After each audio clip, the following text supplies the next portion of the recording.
Hello tout le monde, c'est Magali de Cherry Pepper. Alors aujourd'hui, une petite vidéo astuce. J'en avais déjà parlé à la fin de la purée d'amande, mais comme c'est une vidéo très longue et que tout le monde n'a pas forcément vu, ça n'intéresse pas forcément tout le monde, je me suis dit qu'on allait faire une toute petite vidéo pour parler de cette astuce parce que c'est quand même super pratique au quotidien. Alors en fait, il s'agit de faire un lait d'amande ou de léagineux en général, donc cajou, noisette, express. Donc pour ça, en fait, vous avez besoin de la purée de léagineux en question.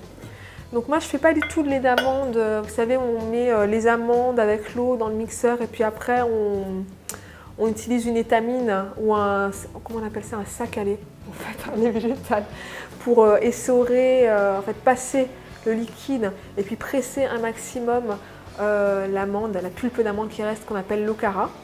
Donc après, vous avez différentes recettes que vous pouvez utiliser pour utiliser cette okara-là, donc des cookies, ce genre de choses. Donc pour éviter d'avoir de l'okara justement et de devoir, on va dire, de me sentir obligée de l'utiliser, j'utilise cette méthode-là. Il y a une autre méthode que je vous montrerai, c'est avec l'extracteur de jus, mais là c'est pareil, vous avez de l'okara. Donc c'est au cas où vous n'ayez pas de purée d'amande sous la main ou que vous voulez faire des délicieux cookies avec l'okara aussi.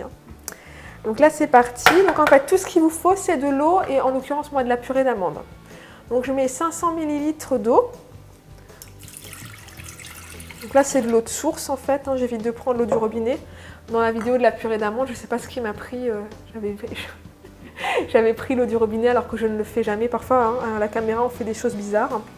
Et donc une cuillère à soupe, pas la peine de mesurer de façon précise, une cuillère à soupe de purée d'amande. Plus ou moins selon que vous voulez que votre lait soit plus ou moins onctueux, plus ou moins riche en fait.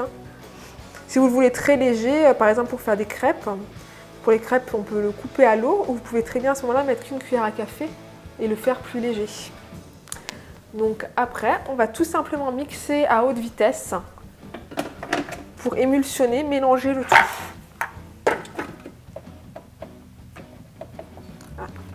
Il n'était pas branché. Il n'est pas branché. Ça c'est moi ça, désolé. Hop, voilà.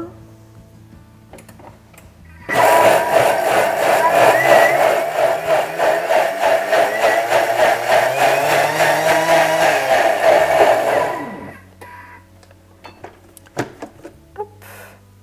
Et voilà. Vous avez votre lait d'amande. Et donc à ce moment-là, pour les petits éventuels dépôts qui sont en fait la peau de l'amande, puisque c'est de l'amande complète, c'est pas de l'amande, de la purée d'amande blanche, quand vous allez le verser dans la bouteille, si vous voulez vraiment pas, bon moi franchement il me dérange pas, c'est de l'amande, il n'y a pas de problème, mais si vous ne les voulez pas, en fait ils vont se décanter, ils vont se mettre au fond de la bouteille.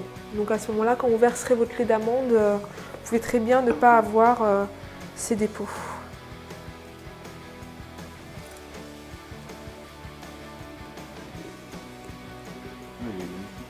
Ouais.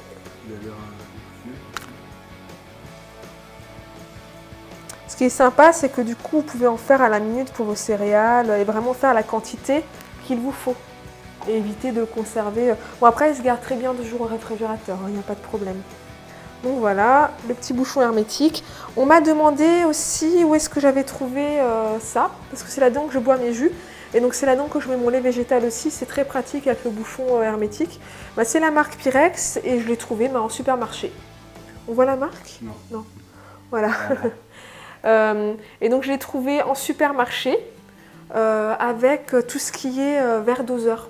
En fait, c'était à côté. C'est une gamme et ça s'appelle, il me semble, Pyrex Lab, parce que ça ressemble à des petits béchers de laboratoire. Donc voilà, c'était pour l'astuce. Et ben là, en fait, je vais faire une pâte à tarte avec. Donc à la prochaine pour une autre vidéo.